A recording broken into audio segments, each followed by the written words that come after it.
When it comes to storytelling, there are a couple of tips that you need to understand, a couple of tips that will make your story stand out from the rest of the stories that other people might tell.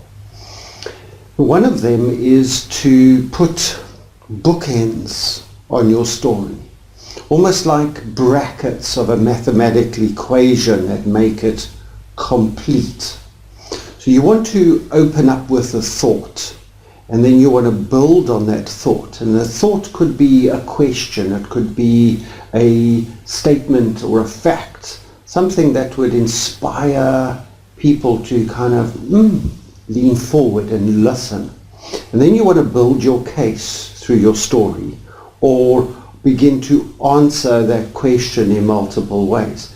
And when you finish your story, it's always good to come back to where you started and re-ask that question or restate that fact, but then leave it with a conclusion.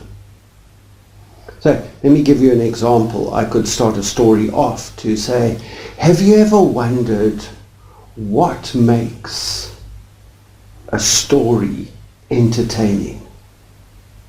Well, let me tell you, we've got 1 fact, 2 fact, 3 fact, and we do that.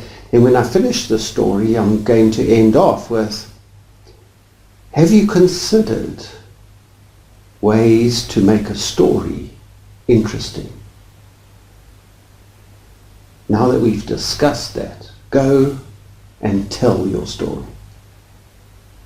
So you're bracketing that, and it allows your audience to understand the message of your story with a take-home application, and it starts and it ends and seals that story like bookends do on a bookshelf.